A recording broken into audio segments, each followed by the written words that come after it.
Hi, it's Brian. Welcome to the awards contender. I'm very excited to welcome Andrew Campbell back today to talk about the Star Wars prequels at the Oscars. How are we doing, Andrew?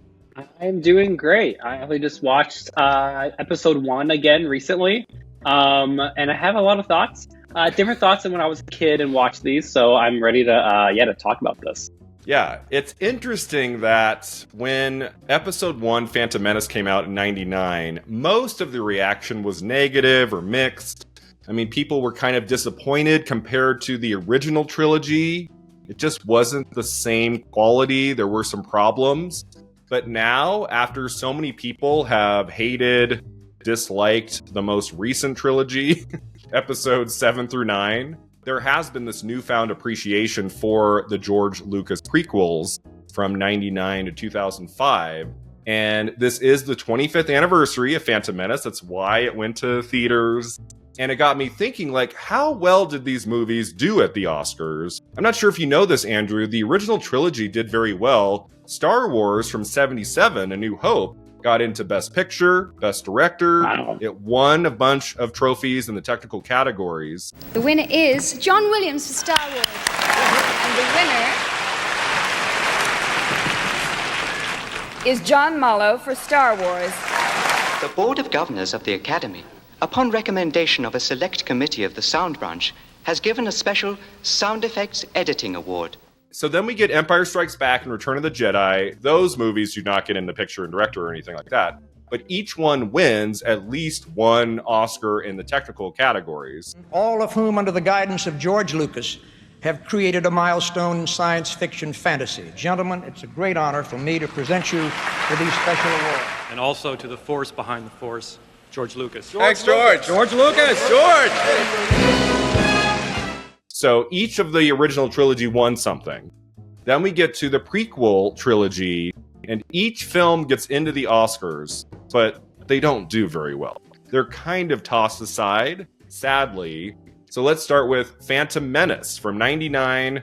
Andrew, what do we think of episode 1, The Phantom Menace? Plot-wise, I'm just gonna say the story of that movie sucks. It is so boring. Nothing happens. I was an hour and 10 minutes in, and I was just like, "Why is nothing happening?" I was like, "There's only an hour left." For the time though, I mean, I remember just being amazed by, especially the scene where they're having the race in the pods in the ships and going through the canyons. I remember I loved that scene as a kid. Yeah, so I was introduced to the Star Wars films with the 1997 special edition re-releases in theaters for the original trilogy. I had never seen them before. Like, I maybe had seen parts of one on video or something. But in early 97, we got the re-releases in theaters, and they were such a thrill. And then I followed everything leading up to the release of Phantom Menace. I was so excited for a new Star Wars film, written and directed by George Lucas. And I was young enough, I feel like, in 99, to really not pay too much attention to some of the cringy aspects to the plot and the talky scenes. And I really fixated on the big action sequences and some of the acting in the movie, which I do enjoy, like by Liam Neeson. And I always thought Ewan McGregor was great in these movies. The pod racing scene, I do think that's the best scene of the movie. Like, it's really fun. It still looks really good today. That final lightsaber duel at the end with the three of them with Darth Maul is fantastic. Mm-hmm. We all were just so hungry for a Star Wars movie in 99 that some of us did just like it, appreciate it for that reason. When you go back and watch it now, it is pretty rusty and not a lot of it works. The plot is muddled, and I have not had a desire to go watch it again in the theater. I don't know. But, like, this film was never going to do well at the Oscars and, like, picture, director, screenplay. Like, that was never going to happen. No. I mean, as I've talked about in a lot of these videos, 1999 was such a special year for movies. So, Andrew, this movie gets into 3 categories: Best Sound Effects Editing, and Best Visual Effects. Like, here's the thing. Phantom Menace has a lot of great things about it, including its sound and visual effects work. But The Matrix was a breakthrough. Like, everybody seeing that movie opening weekend, I was one of them, was just completely blown away. They were doing things in The Matrix in early 99 that you really hadn't seen in a movie before. So at the Oscars, a year later, it makes sense that they would give these trophies to The Matrix. and not Phantom Menace, I do feel like they could have given Phantom Menace something. It loses to The Matrix in sound and sound effects editing. Like The Matrix winning visual effects. That makes sense. That's awesome. That makes sense. But I feel like maybe The Matrix could have won Best Sound, and then they could have given, like, Episode 1 Phantom Menace sound effects editing, just to give it something. I think with these prequels as well, they wanted to up the originals in a way. Like, they got to make it new and exciting. And I know it was kind of funny. I love watching even like the newest Star Wars, all like the little pew pew, the guns, all the little droids, they all sound the same. It's almost like they just they advanced it, but they kept some of the nostalgia in it as well. And I know I've always appreciated that. Like whenever I hear a sound, I'm like, that is a Star Wars sound. Their sounds kind of are iconic because if you hear it, Star Wars. I know what that is. All right, so let's move into Episode 2, Attack of the Clones. This comes out 3 years later, Andrew, in May of 2002. What do we think of Attack of the Clones? I was obsessed with the movie as a kid. I think it was more so because I had a thing for Hayden Christensen. I'm not going to lie. I think we all do. But I think I was like everyone, he was an awakening for a lot of people. Hayden Christensen, still now. He's definitely very handsome. Really guy. hot. I thought the second one, part 2, was much more exciting than part 1. Part 1 was just it was pretty much nothing exciting was happening until like the ending. Like the Darth Maul fight is fantastic. And that is what I took from that movie. That's my core memory with Episode 1. And then Episode 2, I just remember I just thought the action sequences with in the ending with the droids and the clones, it was very exciting. So do you want to hear my controversial take on Attack of the Clones? Go ahead. Of the 9 Skywalker Star Wars films of that franchise, I think Attack of the Clones is the worst movie. The worst one. I hate Attack of the Clones. I think it is so dull. I think the romance is so poorly written, performed, awkward. Like, it has some good action toward the end, but this is the first time Lucas is shooting all digital, right? Like Phantom Menace is shot on film, and then now he's shooting digital, and in 2002, it doesn't have the right look yet. I don't think it looks very good visually. The story is weak. Like, it does kind of feel like, we just got to get through this to get to the good stuff, which is in Episode 3. So I was like, did Episode 2 get into the Oscars? And it did, Andrew. It got 1 Oscar nomination for Best Visual Effects. The other 2 nominees in the category are Spider-Man from 2002, and the winner is The Lord of the Rings, The Two Towers, which makes sense, right?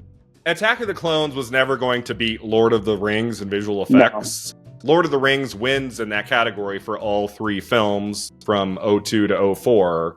And so Attack of the Clones is just happy to be here. I think it's in 3rd place behind Spider-Man. The Sam Raimi Spider-Man from 2002 also had really impressive visual effects. Oh, yeah. So each of the 9 Star Wars films, like the main series of films, have all gotten at least 1 Oscar nomination. I kind of like that. If one of them had missed, it would feel kind of weird. Yeah. So I'm happy that Attack of the Clones got this 1 nomination for visual effects. But that takes us now, Andrew, to Episode 3, which also got into the Oscars, but not in visual effects. What do you think it got into? Any guesses? What did Episode 3 get into? It's not sound, and it's not visual effects.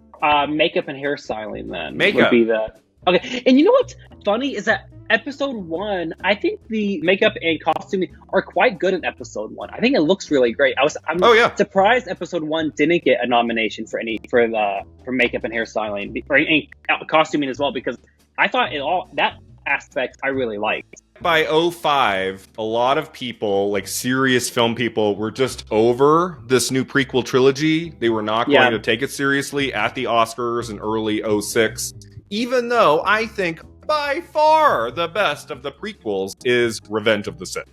That is a great film. The last hour of that movie is fantastic. Like, for Star Wars fans, it's everything you wanted. It sets up Episode 4, A New Hope, beautifully. That part of the final film of the prequel trilogy, I think, is fantastic. I'm baffled that episode 3 did not get into visual effects when episodes 1 and 2 did. So Andrew, in visual effects for 05, we have The Chronicles of Narnia, The Lion, the Witch, and the Wardrobe, War of the Worlds, and the winner is King Kong. I don't know. I guess you could take out Lion, the Witch, and the Wardrobe if I were to take out one there. I really like the special effects in War of the Worlds, are pretty great. But I do think there was room there to have episode 3 get 2 nominations, one in visual effects and then one in makeup. The nominees in makeup were episode 3, Revenge of the Sith, Cinderella Man, which is a weird nomination. That is a period drama where I guess they did a little makeup on Russell Crowe during the boxing scenes, but it's pretty minimal. So that's a weird nomination. The winner is The Lion, the Witch, and the Wardrobe. I mean, I guess when you think back on that movie, are you like, this is a best makeup Oscar winner? Not necessarily. There's so much CGI in the film that I think that hurt it here in the end to actually win in this category. But you don't see Star Wars films get into makeup very much, so that's kind of cool, I guess. That is interesting, yeah. I would never expect that. I would definitely think it would be, all of the sound, visual effects, like that would be always top of mind. I think it's Palpatine, the way that he slowly changes throughout episode 3 into that pasty white face. He doesn't even look like himself by the end. I think that's why it's in makeup. Okay. I mean, I guess you could look at Ewan McGregor because he is starting to get older and look more and more like Alec Guinness, who played his character in episode 4. Yeah. But even that's pretty minimal. So, yeah, just interesting. Interesting that it missed in visual effects but got into makeup. So between the 3 films, Andrew, this prequel trilogy got 5 Oscar nominations. Are you sad it didn't win anything? I mean, after hearing what the competition was for these, I'm not too disappointed because I think it makes sense. I mean, at the end of the day, especially now looking back all these decades later, like, episode 1 was never going to win over The Matrix. No. And then you look at episode 2 getting into visual effects. That was never going to beat Lord of the Rings. Any one of the 3 Lord of the Rings movies. It lost to the second one, The Two Towers. Weirdly enough, the only one it could have maybe taken was makeup for Revenge of the Sith. I mean, I don't know how many people would have been crying over Chronicles of Narnia losing in that category. Strangely, that's the only film in the prequel trilogy that could have won something. It would have been Revenge of the Sith in makeup. But I think by that time, because it only got into that one category, Academy members were like done with this trilogy and weren't going to give it an Oscar. Lord Vader. Yes, Master. Rise.